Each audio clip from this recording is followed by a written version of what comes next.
Um, like Patsy said, it is called Understanding and Responding to Mental Health. And a lot of you likely need this component for your relicensure. Some of you may be interested in the topic, which is great too. Hopefully both of those things. There's a lot of need in this area. And so I'm thankful you're here with me today. A little bit about me. I have my master's in social work from the University of South Dakota and my Bachelor of Arts from Augustana University. I worked as a school social worker for about 5 years, and then also as a mental health consultant providing services to multiple districts for several years. And then I'm a licensed clinical therapist as well, and I've worked in inpatient psychiatric facilities. I go through all of this just because I think it's helpful when you're here and listening and wanting good content on a topic. I want you to know that you're talking to someone who's passionate and experienced in the field, just like all of you in your areas of expertise. So we're going to start actually with a poll everywhere. I want you, if you would, just to go ahead in a separate browser, just open up pollev.com, and then go ahead and enter what you see here on this screen. And I believe, Christine, will you put this out in the chat for everyone too? You'll be able to just enter that Paige Thompson 0706. And the reason I'm doing this, I think sometimes it's kind of nice for us to have a different way for us to engage. And this will be a good introduction for us. You're going to see questions come up here on the screen. I'm going to pull up this first one. Hopefully now you're kind of getting to this area. If you're just joining us, because I see there's a lot of individuals just joining. First of all, I'm Paige. Welcome. Glad you're here. Second of all, I'm wanting to get to know a little bit more about you. So I'm asking if you will just go ahead and pull up this browser. You're going to go to pollev.com. And then you'll enter in Paige Thompson in all caps 0706. I'm going to keep going. I know we have people joining us and in the waiting room. I think they'll catch up here. So let's start with this first one. This question here, when you pull it up, you should be able to enter your response. I'm asking you to just go ahead and describe your work. I know that we have a lot of diverse positions, a lot of diverse audiences that you all work with. Perfect. I see we've got people responding: ABE teacher, adult education program coordinator. And it's fine if someone's already said your work, feel free to type it in too. It just gives me a general sense of the type of work that you all do.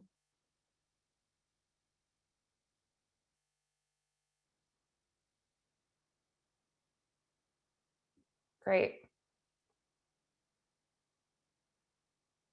And for those of you just kind of catching up and pulling things up here, just know that you can, as we go through a couple of questions, you're going to see right on the top of my screen the link. So if you're kind of like, what are we doing?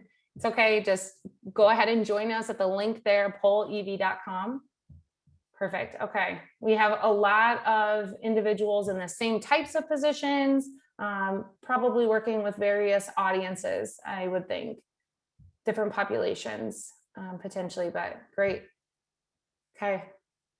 You guys do amazing work. So awesome.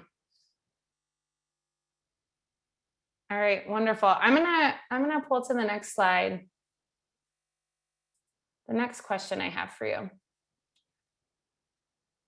If you could tell me where you're feeling challenged and what areas you're feeling challenged right now.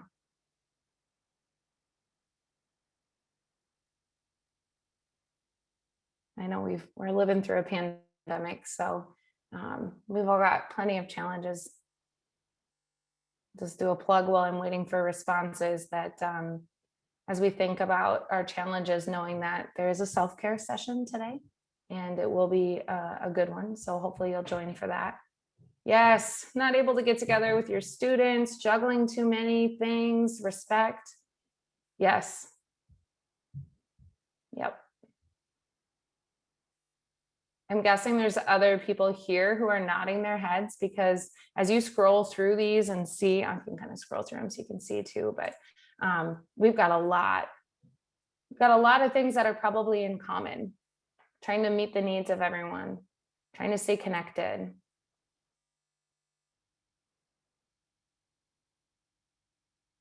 Yeah. Yeah. I mean, a year and a half ago, would you have ever imagined that this innovation that has to happen constantly would be the case in each of your jobs? It's amazing. Spread very thin, with contact time. Yeah, worried about having to go back in person. There's benefits and then there's also drawbacks, and there's a lot of things to try and manage. I appreciate your guys' honesty as you respond to this question. Yeah. So one thing that a lot of these responses have included, oh, I run a one-room schoolhouse, mental health illness. Yes. A lot of these responses have been focused on not having enough time, trying to find a balance, doing a lot. Yeah. And then what's interesting about that last response, usually the everyday challenges are on top of everything else. Yeah. Thank you for these. Yeah. All right, let's go on to the next one.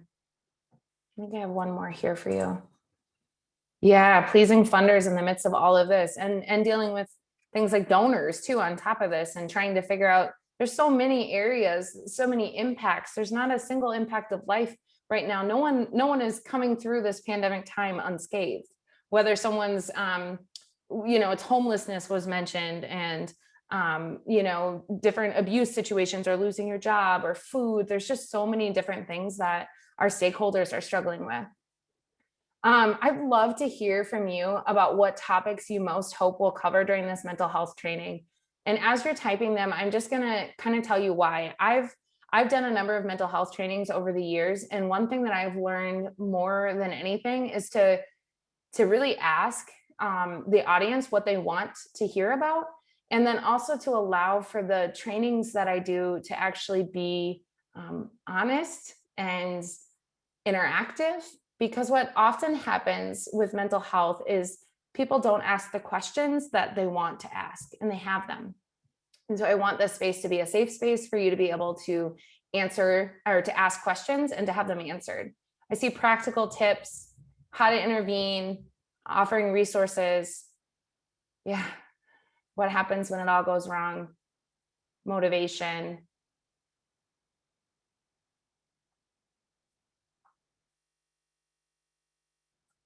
Yes. I smile at the codependency one. We're helpers, right? We're helpers. It's awfully hard. I know for me, I go to how can I help, instead of always thinking about how do I just support you and affirm your emotions, without just going into this like superhero mode trying to help. Good. What to watch for, how to help. Okay. Depression. Good. Okay. I will tell you, yes, how to help with someone who's obviously depressed and needs to talk. Yes, juggling the teaching time and everything else that you're doing on top of trying to be a good listener. Okay. I will tell you, a lot of what we're going to do today is practical tips. So I'm going to start the presentation out. We'll go through an outline here. But I'm going to start the presentation out just going through some mental health content, so you have a good overview. And if you already know a lot about mental health, I promise that I will do my best to make it engaging and interactive for you, and worth your time. And then the second half of our presentation will largely be based on those practical tips for your everyday. So great. Thank you for these answers. I'm going to go ahead and switch it back to the presentation here, and we'll get started on the actual content of our presentation. I'll just share that I'm a part of a behavioral health services team. So you'll see a picture here come up on the screen of our team. Be patient with me. All right. Apologies. You're talking to adult educators, getting nothing but patience. You're good. Isn't that so nice? You guys, the patience is a dream. I always say I have, and I've told Patsy this too, I have 3 kids under 5. And so like someone once said, if you, why is it not coming up for me? There we go. If you, do you have an easy time being told no or something? I said, well, yeah, my life is being told no. My kids tell me no literally all the time. Okay. You should be seeing objectives now. Yeah, Thank we you for see your it just patience. fine. Thanks, Paige. Perfect. Yep. So some of our objectives here are obtaining a greater understanding of how mental health disorders affect the student learning capabilities, warning signs, symptoms, key interventions, and I'll also talk to you a little bit about some appropriate professionals to refer to when needed. I think that's really helpful for you to have a baseline understanding in your own communities of what's there, what's actually out there. So, and who you refer to in challenging times. I already mentioned kind of the overall picture of where we're heading in this presentation. Looking at risk factors, and then we'll do that mental health overview. Someone mentioned when we were going through Poll Everywhere, just the warning signs, like being, what do we actually look for? So we'll talk about that, and then we'll look at some interventions. And again, I really want you to be able to ask questions as you have them. So put them in the chat, and we'll talk about them as we have time. And please feel free to interrupt me if I'm missing any questions as we go here too, Patsy and Christine. So risk factors, let's chat about these. There's a number of risk factors for mental health. Hereditary, the genetics play a role in it. So we often see this, especially with things like depression, anxiety. We especially see this with more severe mental health illnesses. When we think about things like bipolar and schizophrenia, there's a large genetic component to it. What's interesting about mental health is, it really starts young. So when you look at premature babies, if there's any abnormal development in the central nervous system that can be connected to the development of mental health disorders, low birth weight is connected. One thing that's very much connected, not as babies, but as we grow older and we look at some of the life circumstances that an individual goes through, sexual identity plays a major role in a risk factor for mental health challenges. We see this even more apparent in a lot of our rural areas where there may be a more difficult time, more challenges socially for the individuals who are GLBTQ. And there's a much higher risk for suicide ideation and also suicidal attempts when we look at sexual identity. With poverty, as with many things, there are enormous challenges that come with poverty, including the development of mental health challenges. Abuse is another area. We'll talk a little bit about adverse childhood experiences and how that plays out in the development of mental health. Unsatisfactory relationships. So this, if we look back at that early development, if an individual doesn't have a satisfactory relationship with one caregiver, and that caregiver doesn't necessarily have to be mom or dad. I always think that's really important to point out. I know you're not working necessarily with babies in the work that you do, but you may be working with single parents or parents that just have young kids. That one relationship is incredibly important for the development of the youth. Stressful life events, we'll talk about that with adverse childhood experiences, but that can lead to mental health challenges developing. And I will call them mental health challenges often because we may see individuals be diagnosed with a mental health diagnosis, but we may not. There may never be an actual diagnosis. So sometimes someone will go through a challenge that it may not even meet the criteria for, let's say, depression, but you're seeing them go through a challenging time mentally. The diagnosis becomes a little bit less important. It's more, I see the challenge and how do I respond to it? How do we help mitigate some of those difficulties? Substance abuse is another risk factor. We look at an individual, and we'll talk a little bit about this when we go through the diagnoses and disorders briefly, but substance abuse runs right along with mental health challenges and disorders. I mentioned I worked as a clinical therapist at an inpatient psychiatric facility. So in this case, individuals would be hospitalized with some pretty severe symptoms. And so many times when I'm working with individuals with substance use, it begins often as a coping skill for a mental health disorder. So we see drugs and alcohol being used to help mitigate the effects and the symptoms of something like depression and anxiety. And initially, it does feel like it helps for the individual. And then, of course, as you would guess, it no longer does, and it becomes many times almost worse than the initial mental health challenge that created the use of the substance.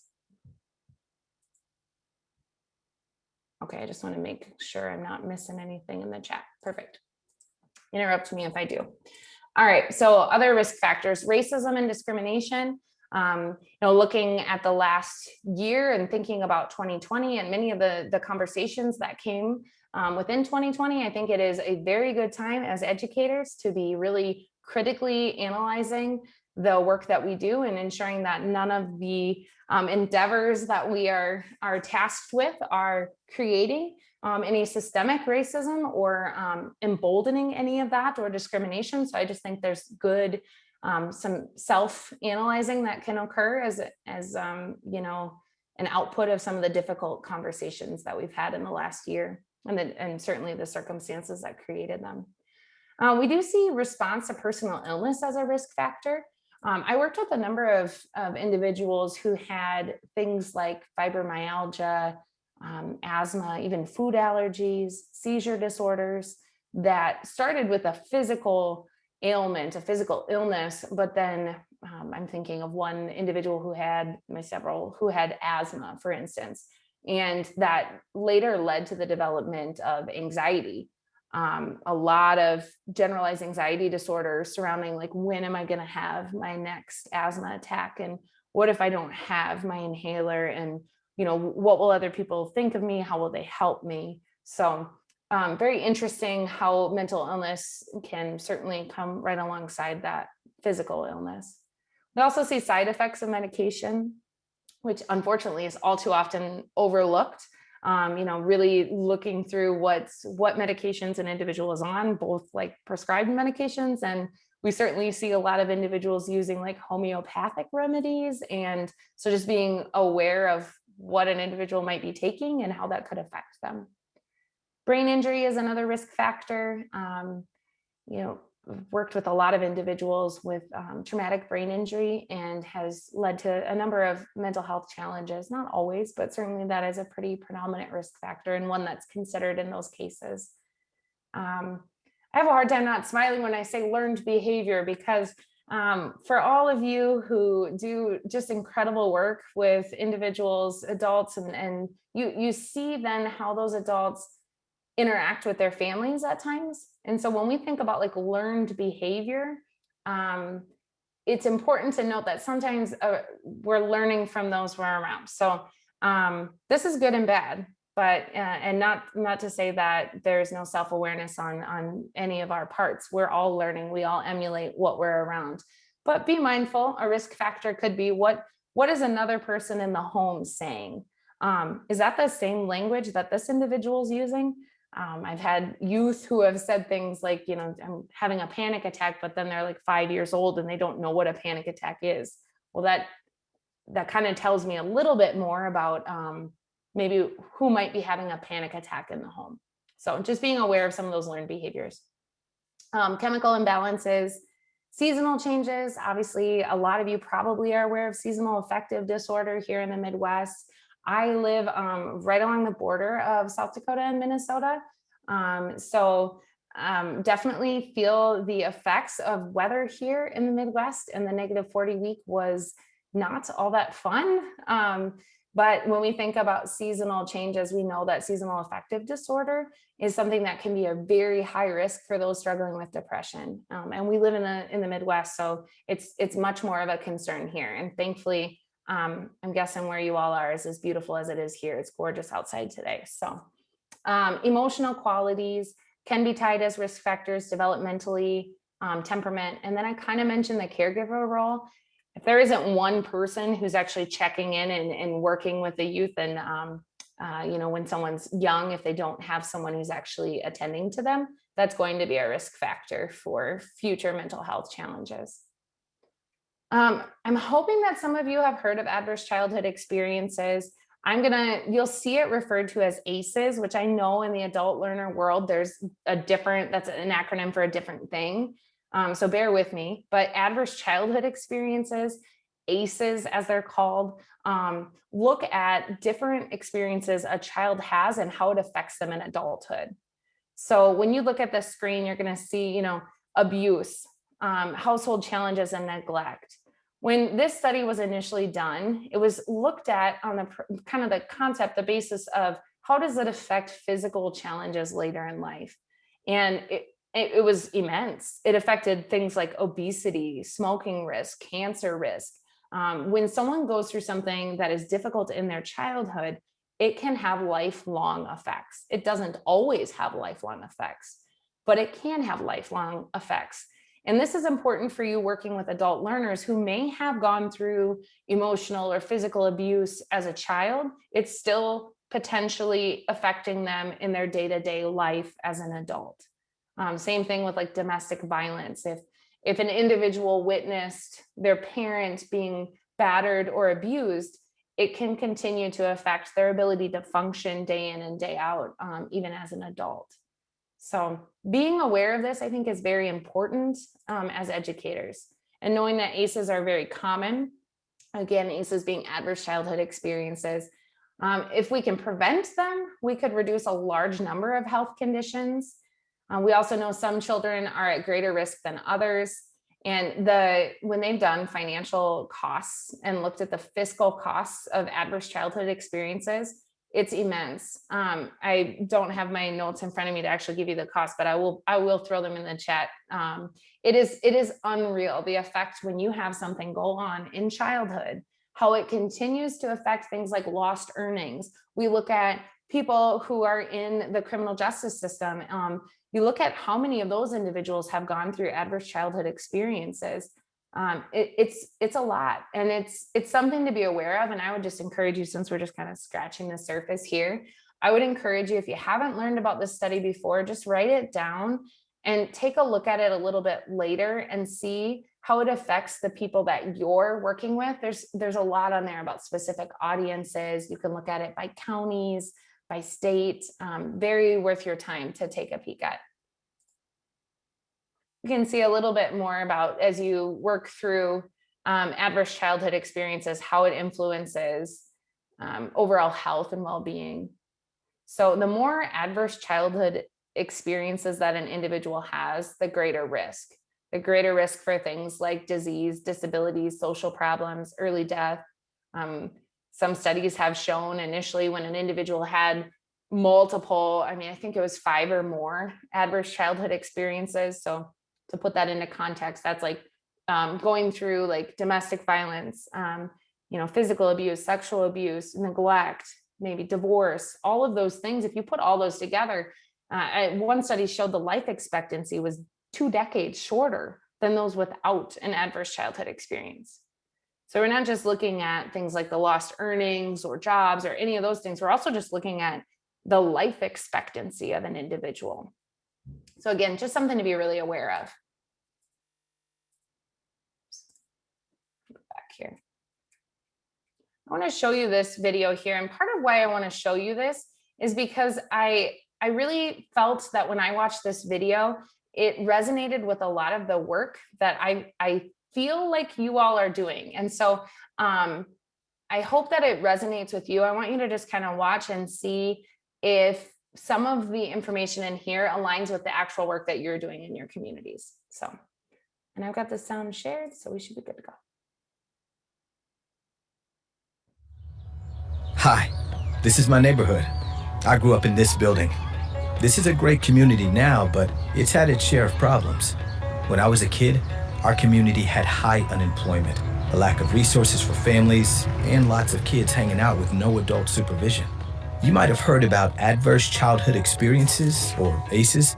ACEs are traumatic events in childhood, like abuse and neglect, that can increase risk for future problems. But they don't have to. Oops. I'm sorry, guys. I wanted to make sure I wasn't missing anything in the chat, but I'm not going to do that again. Hopefully you can hear it okay. Hi, this is my neighborhood. I grew up in this building. This is a great community now, but it's had its share of problems. When I was a kid, our community had high unemployment, a lack of resources for families, and lots of kids hanging out with no adult supervision. You might have heard about adverse childhood experiences, or ACEs. ACEs are traumatic events in childhood. All right, well, that's not going to work for us, and that is a bummer. I don't know why it's not working, so I apologize. Do you have a message in the chat? Is the death of a parent a childhood ACEs page? So the death of a parent isn't listed as a specific one in the study. Having said that, there's a number of different studies that have been developed, because there are a lot of people who really felt like the initial one that they did wasn't comprehensive. So it is very likely that that's since been included because it is a traumatic childhood event to lose a parent. So I definitely think in some subsequent studies, it has been included. That's a great question. And I'll go ahead. Just another comment in the chat. What happens between 0 to 12 years old is like the coding of our adult website. Our adult self is the actual website. What we see is directly affected by belief systems our child selves formed about how the world works. It's amazing. I think it's a lot of pressure on parents to make sure that they're doing a lot of work in those years, because it's so true. I appreciate that comment. I'm going to make sure that we chat out the link to that video. I apologize. I don't know why it's stopping, but I'll just give you a quick synopsis. The big thing they talked about within that video is how communities really prevent the long-term consequences to ACEs. So when the video continues, it talks about things like doing job training for parents, also childcare so that parents can actually attend the job training. It talks about teaching skills and teaching English to individuals. And it really talks about how you foster a community that's going to be successful. And when I watched it, I was like, these are the learners that I get the privilege of talking with. Like, for the teachers, they're the ones working with these people in the communities. And so I really champion, I salute you. I applaud you for the work that you're doing. And I will make sure that we chat out a link to that video so you can watch it at your convenience too.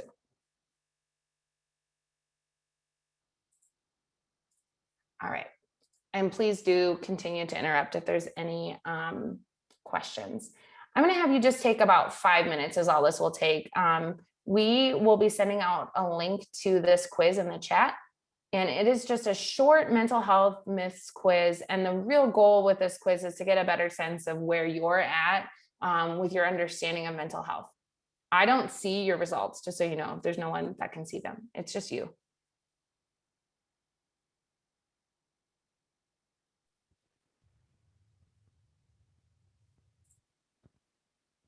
Thank you, Christine.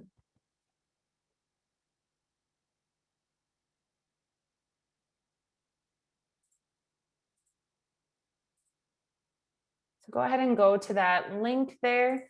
I'm going to just stop talking for like 5 minutes and give you that time to, and I know we have people still joining us. So if you're just joining us, go ahead and use the link in the chat to complete this quick myths quiz. And I'm just going to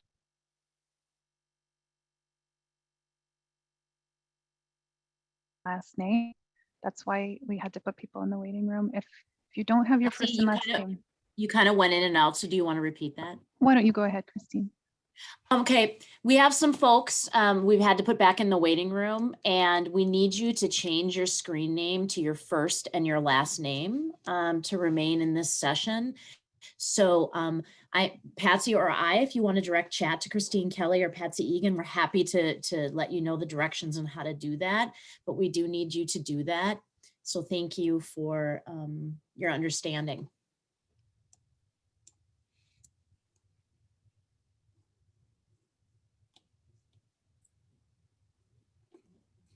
Perfect. Okay, I'm going to have you take about another minute to finish that.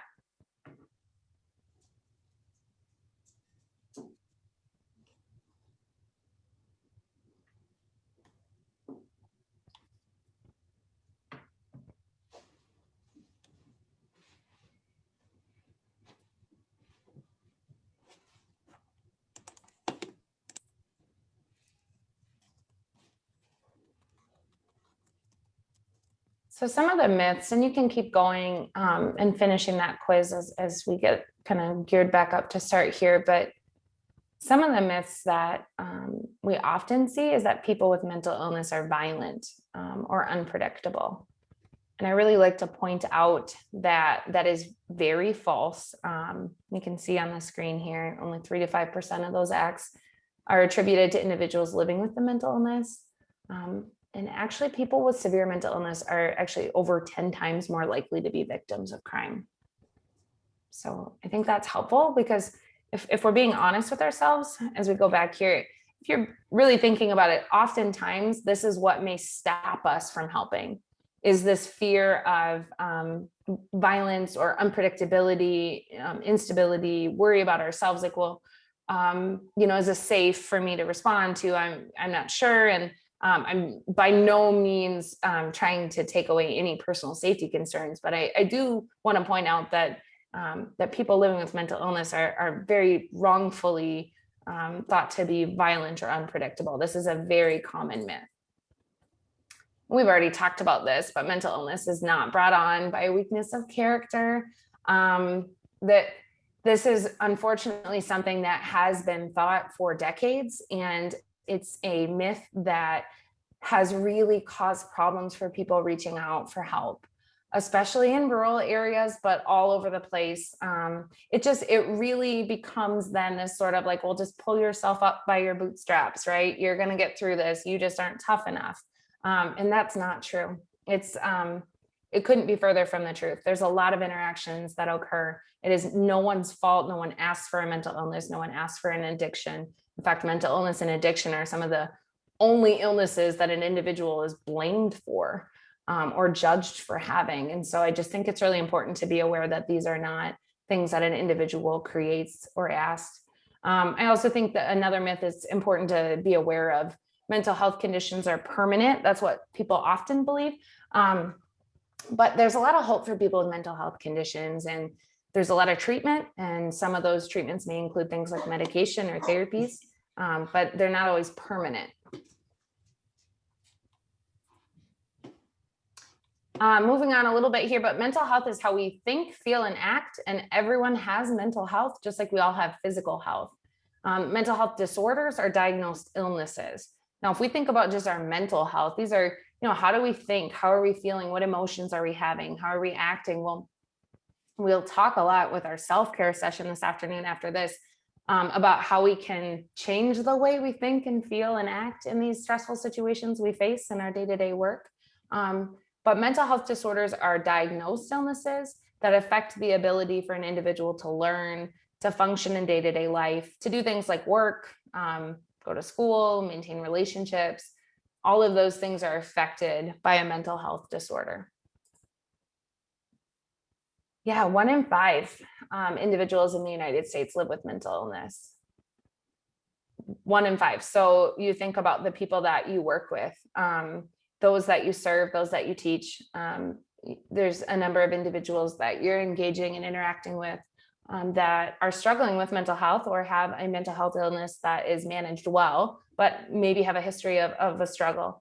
I always think it's important to add to this too, that those that you work alongside, mental illness doesn't just happen in silos, right? Like we have in our families, we have family members who are struggling with mental illness. We have neighbors, we ourselves may struggle with mental illness. So just being mindful that that this is something that affects an enormous amount of the United States population, and it affects those close to you as well. I don't want to spend too much time on statistics. If you Google mental health statistics, you're going to see a number of things. One of the primary things to be aware of is suicide is the second leading cause of death among young people. Some interesting statistics about receiving treatment, that nearly half of the United States adults, well, 43%, so not quite nearly half, but received treatment in 2019. As I was researching the more current statistics, I'd sure love to see what the 2020 statistics were. How many of those adults were able to receive the treatment that they needed in 2020?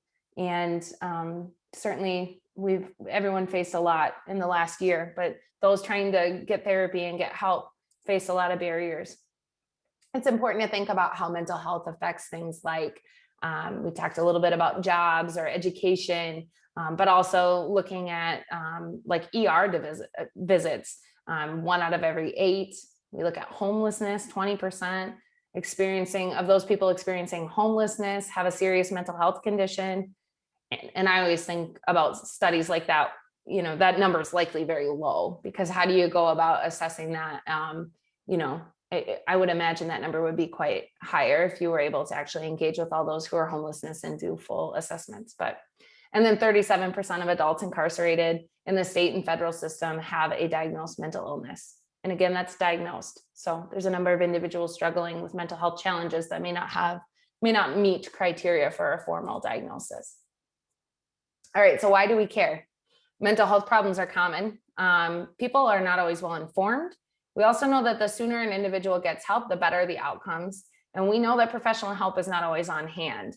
Additionally, we know that many times you're forming relationships with those that you're working with. So you may be that one person that they mention, like I'm struggling, or or maybe they don't just mention it. Maybe I know in some of at the beginning there, people are very emotional, struggling, and so you're really visibly seeing an individual struggling, and they're struggling in front of you. So now you're the person that's there, and what do I do with that? We're going to talk about that. We're going to talk about how you respond and how you reach out, and where your role lies and where it doesn't lie. Because the key thing here is, unless you are a licensed counselor or a social worker or therapist, it's not your job to be the one to help with this in depth, right? I kind of think of it like it's a Band-Aid. It's just you're like the first step. There's a lot of clinics right now doing what's called a warm handoff. So, an individual comes into a primary care facility and they're showing signs of anxiety, let's say. And the physician says, hey, I've got Paige here. She's our on-staff mental health therapist. I'd love to just introduce her to you and see if you might be able to just, find some relief talking with her or look at next steps. Then instead of the physician just leaving, the physician brings me in and then would say, let's have a little dialogue here. Here's Paige. It's this warm handoff. And I think that's really important when we think about your role in getting someone mental health help. It doesn't always have to be in the same room, but how can you know your resources and your referrals to do a warm handoff of sorts, so that the individual knows that they're not alone, but knows that it's not your job to solve this problem, right? It's not your job to do counseling, because from the looks of it at the beginning of this presentation, you are already doing enough, right? You are already balancing a lot. So it's not your job to respond to all of these needs. Sorry, I can talk a long time. So if there's a question, just interrupt, okay? Otherwise, I'll keep going here. Looking at mental health conditions, was there a question at all, Patsy, or no? There's just one. The number of adults in the US or in Minnesota, does it appear to be increasing over the last decade? Yeah. Yep. And a part of it is that there is more awareness. There's more tools out there now to get people assessed for mental health conditions. I think another piece of why we're seeing an increase, it will be hard to downplay the role of things like isolation in our society. I know the World Health Organization, even before the pandemic, was looking at how loneliness was affecting health and mental health. And I think that's something that's very much happening with mental health, both in the state of Minnesota and also just in the United States as a whole. So things like isolation, but also we see technology playing a role. And I think those two go hand in hand. It's interesting how you can be so engaged using technology, yet feel so isolated and alone. So we are seeing numbers increase. Hopefully numbers will continue to increase for the help as well, not just the diagnosis. Good question.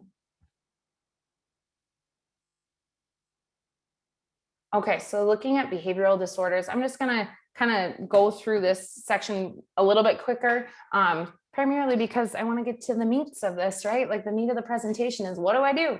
So looking at behavioral disorders, this is a lot of like ADHD is a very common diagnosis within a behavioral disorder subset, things like inattention, hyperactivity. What's interesting about attention disorders is it doesn't just have to be the kid or the adult fidgeting.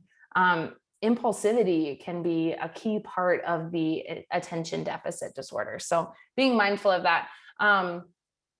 You'll see individuals with conduct disorder and oppositional defiant disorder.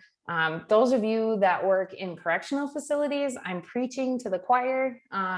You could do trainings right now, probably on a lot of these bullets, because certainly not saying every individual in a correctional facility struggles with something like conduct disorder, oppositional defiant, but it is a very common disorder to have within those facilities, because by its very nature, it's disruptive behaviors that are causing problems and can often lead to legal challenges as well.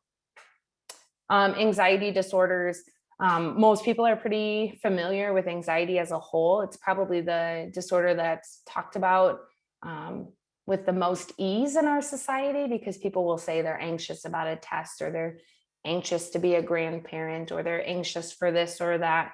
And it's a sense of nervousness, but it becomes more pervasive when it's an actual diagnosis. This is where you see things like panic disorders and phobias. Eating disorders involve extreme emotions, attitudes, and behaviors involving weight and food. Something to keep in mind here, I always like to point out, especially in Minnesota, there's amazing resources in the Twin Cities for eating disorders. Just being aware that one, it's a blessing to have those resources there and treatment programs. The Emily program is one I'm thinking of right now. And I can definitely share if anyone has follow-up questions on like resources. I'm always happy to share them, but it's a rarity when you have good resources for eating disorders. Unfortunately, especially in rural areas, there's not a lot of great treatment options. So knowing that there are good options in Minnesota is helpful. Mental health and substance use disorders, I already shared a little bit of how that starts off. Certainly is something I've seen a lot. We often see individuals, or I have in my practice, where that starts off as like an undiagnosed ADHD, maybe diagnosed, but it's not medicated. And an individual then might try things like meth or other drugs that maybe they feel like sort of soothes them or slows them down. And then they continue to become more and more addicted. So it's interesting how it initially starts and then unfortunately just becomes its own disorder and is a real struggle. Keeping in mind that there's a lot of underlying causes here. There's changes in brain composition, there's genetic vulnerabilities, especially with certain populations, and early exposure to stress or trauma. So this is a very common challenge, and I'm guessing it's one that you work with a lot in the work that you do too, is just because of how common it is. You look at mood disorders, this is persistent feelings of sadness or periods of feeling overly happy and sometimes fluctuating between those extremes. I already mentioned seasonal affective disorder. Major depressive disorder is, we had the individual ask about rates of increasing. When you look at depression, that is the area of increase that is alarming, because it continues to rise and rise and rise. And it has been for decades. But it's something to be aware of. One thing we're seeing with depression is that not only is it rising, but individuals are now starting to struggle with it earlier. So their onset is happening earlier. And you look at the lifespan and how that affects an individual. It's something to be concerned about. We don't have a lot of talk in this about self-harm. You could do days of training on self-harm. I'm guessing maybe not all of you, but many of you have interacted with someone who was self-harming. So using a knife, a scissors, anything sharp to cut themselves is just one example. I've seen burns, various other things. But one thing that's important to think about with self-harm is self-harm doesn't always mean that someone is suicidal. For many, self-harm becomes an addiction. And so it's very difficult for them to stop self-harming. They feel a release from doing it. And so I think it's just helpful to know when you look at an individual who may be struggling with that, to know that it doesn't always equate to suicidal ideation. It may mean something different. Always good to make sure you know what's going on, but yeah. Any questions so far? I'm not seeing anything in the Okay. chat. Folks, you're welcome to use the chat box to write your question and I'll bring it up to Paige. Okay. Personality disorders, also very common. When we have personality disorders, you experience patterns of behavior and feelings, thinking that can interfere with a person's life. One of the things I see a lot is that it causes issues in an individual's personal and social relationships. So certainly things at work and school and the day-to-day life, but especially I see the relationships. If you haven't heard of borderline personality disorder, that is a very common one that affects an individual's ability to really engage. There's a lot of manipulation involved in that disorder, and can often be confusing for other people who are trying to maybe do the right thing for someone, and then the responses don't really seem to match up. So that, again, a lot of this could be its own training, but we'll go through it quickly. Psychotic disorders are probably among the most commonly talked about disorders. When people think about mental health, a lot of times they are thinking about things like hallucinations or delusions. However, they're not the most commonly diagnosed. It's not very often you're going to be engaging with someone, depending on your job, I guess, where there's a psychotic disorder like schizophrenia. One thing I always point this out in any training I'm doing with mental health is if you come across a time where you are working with someone, or you're just in the community and you see someone who's struggling with hallucinations or delusions, you don't have to correct them. In fact, that is very much not helpful. So I worked with an individual once who thought he was telling me that he was the MMA champion of that year. And if you're not familiar with MMA, it's like mixed martial arts, and it's like very athletic. Like I think if I'm remembering right, they're like in a cage, and it's like boxing, but it's like, yeah, mixed martial arts. So he's very athletic. This individual was very much not athletic, and I knew that he was not an MMA fighter, right? But I didn't say, well, is that really true? Or you don't look like you're an MMA fighter. Or, I didn't ask things like that. Instead, I said, so did you get some kind of belt, for an award? Or what was that like? How did that feel? When you're working with someone, or again, if you're standing at a bus stop and someone's having hallucinations, the safest thing for you to do is don't challenge that hallucination or delusion. It's not helpful for the individual as they're going through what they're going through. And then looking at trauma and stress related disorders, PTSD, post-traumatic stress disorder is what this is often referred to. Keeping in mind that it doesn't have to be a traumatic event that like you define for someone else. It's just that the person perceives it that way. So I may have a different view of what a traumatic event is than you might have. Some examples that are listed up there, like war, abuse, domestic violence. What's incredibly challenging for post-traumatic stress disorder is that many times people will find relief. And so then they'll be feeling quite well. And then something triggers that stress response again. And so then they may go back and regress and have things like nightmares, trouble just functioning, not being able to get out of bed, terrified for whatever occurred initially to happen again. So this is a very challenging thing to walk with someone alongside, but something to know about. Okay, I've talked a lot to you. We are going to take, I don't know if it's possible, Patsy, I can't remember how many minutes we had allocated for the small groups. Can you remind me? Let's take a look, yeah. We'd said 10 minutes or so. What do you think? Could we maybe do more like 6 minutes? That way we make sure we have plenty of time to go through the interventions here. Absolutely. Okay. Are you ready to go ahead and, well, I'll make them, but you give them instructions here and Perfect. We'll be ready. Okay. So as a small group discussion, as we're thinking about mental health and just in general being aware of some of the challenges that you're all in, I wanted us to take a little time here to talk amongst yourselves, to go through, just say that you can see on the screen, rose, something positive, bud, something you're looking forward to, and thorn, something you might need help with. And then at the end, what would need to be true to turn your thorn into a rose?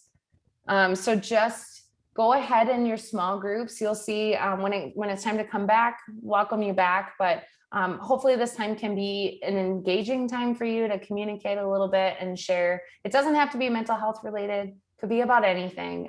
Just take some time to share in a small group. Great. And I don't know if you want to go ahead and put those questions in the chat just so they follow them to their small group page. And again, you said, did you say 7 minutes or 8? I said 6, but 7's fine. 6. Oh, no, Whatever. let's do that. Let's do 6. Okay. Thank you. Sounds good. All right. So I'm going to give you a minute to put those in the chat so that those questions follow you. And while you're waiting, just be thinking what you might share in your small group. And when you do get to your small group, feel free to turn your camera on and your microphone, of course, so that you can chat together. All right. I think we'll start having people join back. Thank you guys for engaging in that discussion. I think it's really helpful for us to have more small group discussion if our time together were longer, and certainly if we were in person, we would be doing a lot of that. So thank you for engaging in that. I hope it's just a process, maybe that it's something that you could do as well with the people that you work with. Maybe it's coworkers or those that you teach as well. I really like the idea of us thinking about how we could turn the thorn into a rose. And so just being really focused on what are the solutions for some of the difficult things that we might be going through. All right, we're going to talk quickly about warning signs because I do want to get to our intervention. So I think the biggest thing I would tell you about warning signs is looking for a change in someone. So you know someone, you see them, you engage with them, you interact, and then you notice that they're crying a lot, or that they're not eating as much, or that their hygiene isn't as good as it used to be. There may be more environments are more difficult for them. So like they're aware of sounds or touch or smell. They seem to be really hyper aroused in those situations, and it becomes difficult for them. Always look for a change in the individual.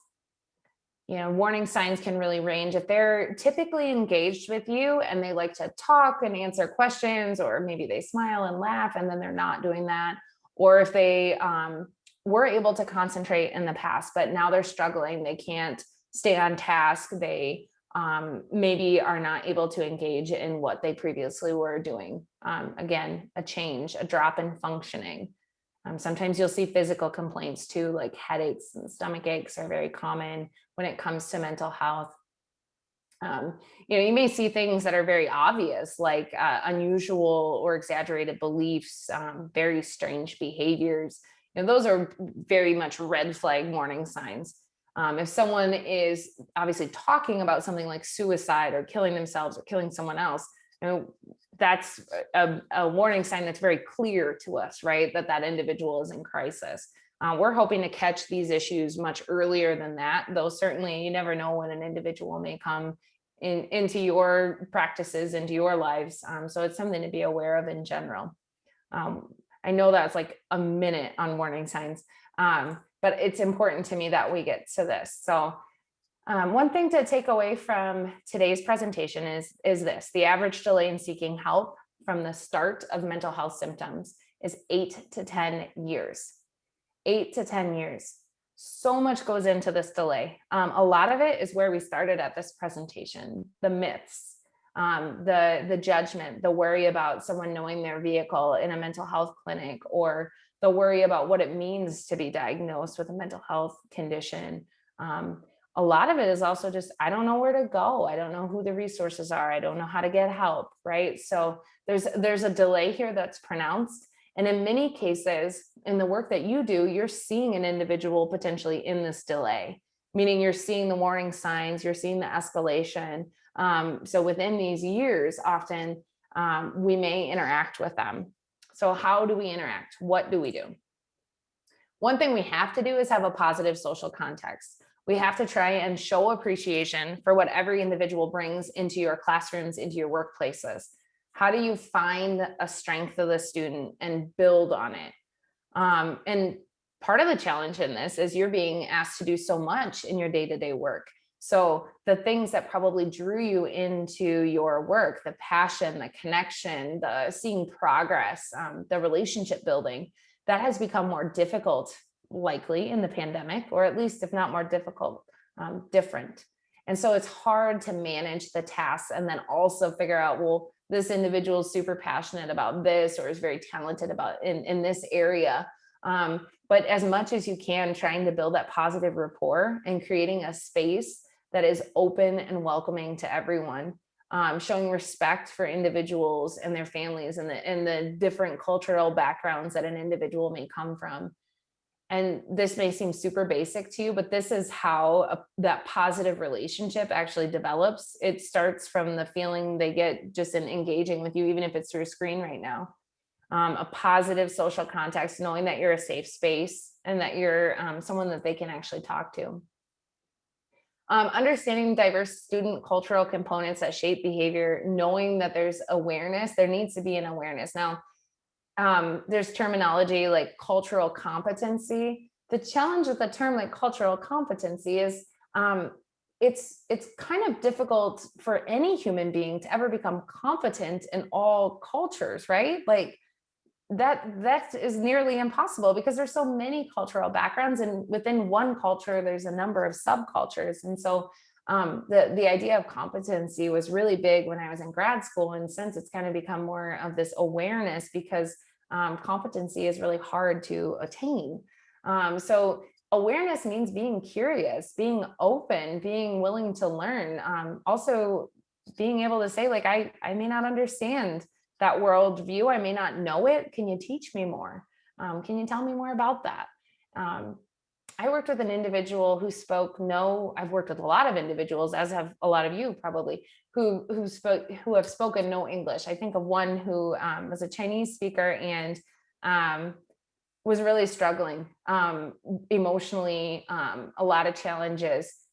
The difficulty was communicating, right? But at the very beginning, I could have this unconditional positive regard that created the context for a very positive relationship that led to really amazing things happening later. So I think don't downplay the role of just like showing up and being open and being positive and trying to connect. Even if you're not speaking the same languages, and again, I'm speaking to the choir because many of you know this, you ESL folks, like the work that you do is amazing. Like, the connections that can happen without speaking the same language, but showing up, being positive, knowing your role, and then trying to make sure that you are making connections with all of those you serve, all of your students, understanding that your own feelings are going to play a role in your mental health response. I mentioned that it is very likely that you yourself have gone through a mental health challenge, or maybe a spouse, a child, a grandchild, a friend, a parent, a grandparent. Please know that sometimes when you're dealing with a mental health challenge of someone else, it will bring up those feelings for you. It may be a trigger for you, or it may be difficult for you to respond in a way that doesn't remind you of your son or your brother. So just bring awareness to that. Know the resources, and we'll talk a little bit more here about some of those resources. I have 10 minutes left. So I want to tell you that one of the best things that you can do with key phrases here is to say, I noticed. There is very little more powerful when it comes to responding to those who are struggling with mental health than to just say, I noticed. When you say, I noticed, it allows an individual to not automatically feel defensive. You are simply saying, I noticed. So I noticed that you used to come to class, where it looked like you had showered and changed, and you really seem to care about your appearance. And I'm noticing that seems not to matter to you anymore. I noticed that you used to go for a run, and you were really interested in running and being active. And I'm noticing it doesn't seem like you're doing that anymore. Or I noticed that you fall asleep when we're supposed to be learning, and you never used to do that. I'm noticing you seem really tired. When we start with things like, I notice, I care, it really does start a conversation off in a way that can be incredibly powerful. The difference, and I would encourage you, those of you that are married or living with partners or whatever, even if you're single, if you use I notice, that's a key component of marriage therapy as well. Using I noticed, I see, I feel. So also helpful in your personal lives. Protective factors that help us all. These are things that are incredibly beneficial to those you serve.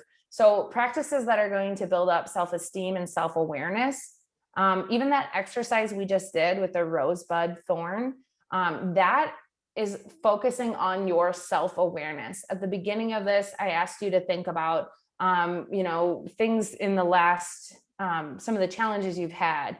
Again, self-awareness, being aware of your emotions. If you can be building healthy practices for those you serve, that's things like nutrition, sleep, exercise.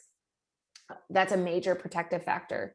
And a protective factor doesn't mean that you're not going to experience a mental health disorder, but it does help mitigate it. So you may still experience it, but it won't be as severe. Community bonding, knowing what's in your communities to help support those who may be struggling. Constructive recreation. So what is there? Is there a rec center? Is that open right now? Or is there something that is free or low cost for someone that could go and do something just to get out of the house? I've worked with individuals who used to, and it depends now with COVID, but who used to just go and like walk a mall as a recreation and as a coping skill. That's all they could afford, but it genuinely changed their lives because it got them out of the house. They started to meet people who also liked walking like them. So that feeling close to at least one adult is huge as a protective factor as well. If there's any questions, just interrupt me. I know we're running out of time here. So I guess I would encourage you, if there's a certain question you have, please do put it in the chat. Otherwise, we'll keep working through this, and you'll also find this presentation in your participant materials on a Google Drive. So it's not something that you won't have access to. You can continue to look through it as well. If you can be encouraging routines with those you work with, if you're in person, which I'm guessing, I believe most of you are still virtual, encouraging those that you work with to have things like fidget, stress balls, doing some breathing techniques. If you're like, I have no idea what a breathing technique is, and I'm not the person to teach it, there are so many simple ones that honestly, we're going to do one in the next presentation as well, but anyone can teach these things, and it is good for all of you. One of the best parts about working with students, working with individuals, when it's socially emotional, is that it's good for you too. This is things like stress management, making sure that you are modeling and teaching appropriate social behaviors, and starting every day fresh. So if there was an incident maybe prior to, the whole point of unconditional positive regard and teaching an individual about trust and healthy relationships is that you're going to make mistakes. Those you work with are going to make mistakes, but you show up the next day and you move on and move forward. And that's hard as human beings, but it's necessary in order for that learning relationship to continue happening. Patsy, are there any questions in the chat before I keep going? I am not seeing any. We did Okay. chat out the link to the participant folder, so folks have those direct links now in the slides, so they can get those as well. Perfect. Being predictable, consistent, repetitive, that way individuals know what to expect from you. That's super helpful. I think also collaborating with other staff who may be working with the individual. If you're saying one thing and then someone else is saying the other thing, when it comes to like a challenging behavior or some type, maybe it's an absence or whatever it is, it becomes really difficult for the individual to know what to expect. So being mindful of that. There's a lot of really, really good social, emotional practices for adults. So I think sometimes we focus too much on like social, emotional learning for like K through 12. But adults need social, emotional learning too. In fact, if we had focused more on the K through 12, adults would probably have more social, emotional awareness now, but we're obviously seeing adults who they don't talk about their emotions. They struggle with how to manage them. If you can model appropriate coping skills, so maybe you start a session out and you're saying, if it's virtual, maybe you can start with like a short breathing exercise or some type of a stretch that just says, you may even say, I just needed that. I needed a deep breathing time, or I needed some refocusing. We all need to promote wellness in the work that we do. And a piece of that is healthy coping skills. Just a quick question, Paige. There's a question about could you give an example of a delayed consequence? Oh, I love delayed consequences. Yeah. So as human beings, especially in the education world, we often feel like we need to give a consequence right away. And part of that comes from like this almost like feeling like we need to be like an authority figure. And so we'll say something and then it won't make any sense. And we know it doesn't make any sense. Like we can feel that after we've said it, but now we've said it, right? So we're upset with how an individual has acted. And so we respond with a consequence and immediately regret it because it doesn't make sense. Instead of doing that, know that you have the power to delay a consequence and say, you know, I'm upset, you're upset. I need to think about what would be the best response to this. And it's going to take me a little bit of time. There will be a consequence for this action. I'm going to think about this and we'll come back and talk about it at whatever predetermined time. You don't have to make a decision right then for what needs to happen in order for this to move forward. In fact, sometimes it's more detrimental to come up with that immediate consequence. It may make more sense to delay it. It also sometimes is helpful for the individual because then they're thinking about it and going, I wonder what that's going to be. And I often will say, did you have any thoughts about what might make the most sense here? That's more democratic, surely, and it also allows them to think logically too. Good question. I know we're almost to the end. Debriefing together is really helpful. What does that mean? It means you're going to actually talk about like what just happened and do it when you're both calm. So maintaining a calm voice, anytime you have a student who's escalating or an individual who's escalating in crisis, I would say just to bring down, slow down your speech as much as possible. Remind yourself that you being calm here matters. And it helps a lot. I have a number of other interventions here. So again, you have access to this presentation. I would just say kind of as some final things, knowing that you have some resources available in your local communities. So be aware, I have parents on here, but most of the individuals you work with, their parents may not be actively involved. They might be, but be aware of who you can refer to, local social workers, counselors. I love the referral of a primary care doctor because people often feel most comfortable with their family doctor. So many times it's a good first step. If an individual is in crisis, there are crisis therapists that are usually divided by county. If you have any specific questions about who you might refer to in your local areas, I would be glad to send them to you or ask someone that you work with. Feel free to reach out to me. I know I've got to wrap up. We didn't get to talk about mandates there. I'm going to skip ahead because I want to plug my next presentation. So if you guys are willing to talk a little bit about self-care, we will be doing that next, starting at 2:15. And I just genuinely, it's 2 o'clock on the dot. I genuinely thank you for participating in this today, for the work that you do. I mean it when I say I think it's amazing. I think you're making a huge difference. And I'm here as a support if I can ever help in any way. Thank you so much. You're getting lots of praise in the chat box. Do take a look. So I appreciate you. everyone's comments. I agree, this was a wealth of information. I'm going to stop the recording, but we won't leave quite yet.